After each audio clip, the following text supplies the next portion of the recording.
The issue is that we cannot necessarily determine biological sex by external genitalia. So a physical exam of a student is not going to be enough to be able to give you a proper documentation. There are over 76 different genetic variations that we know of within the human body. A simple XX or XY is not enough to be able to determine, even on a chromosomal level.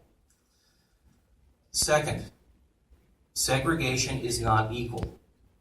I rather thought we had covered that in 1965 in the civil rights issues, that separate is not equal and segregating a marginalized community is not appropriate. Next, there have been in 12 states that have had inclusive policies in their schools and in general public accommodations. Absolutely no issues of safety with a transgender person perpetrating a violent issue or an issue of any type on a normally gendered person. There are laws already in place regarding behavior and conduct disorder. The idea that a doctor would conflate two separate diagnoses, that of gender dysphoria and conduct disorder, and try to be able to combine them to create this fear-based kind of propaganda is absolutely outrageous, bordering on misconduct for his professional oaths. When we look at the legal issues, we've talked about a 2009 overruling in the Ninth Circuit Court.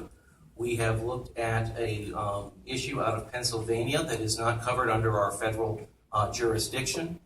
But when we look at a 2013 resolution agreement with the Arcadia Unified School District, with the board or with the Department of Education, on exactly these Title IX sex discrimination issues, we see the fact that Arcadia has agreed that they did violate the sex education guidelines under Title IX.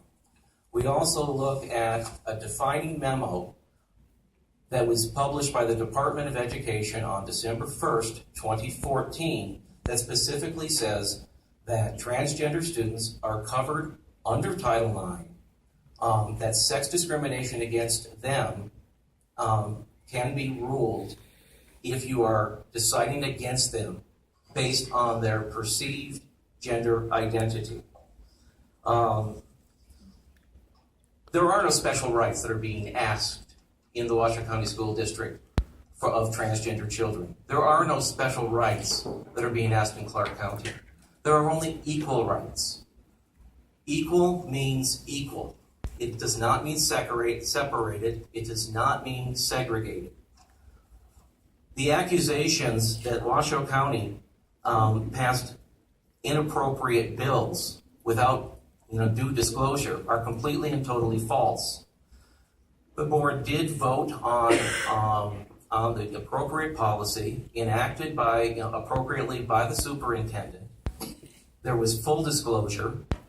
If this bill had not been moved so quickly, there would have been time to have provided you with all of that information as was provided over to the Education Committee.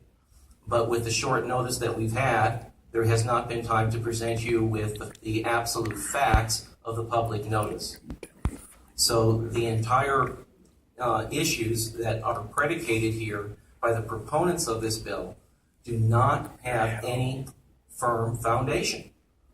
So for that fact, what I really have to do is to be able to say that a vote in favor of this bill will lead to institutionalized marginalization, which we know leads to depression, isolation, suicide, and an increased likelihood of violence perpetrated against this community, including murder.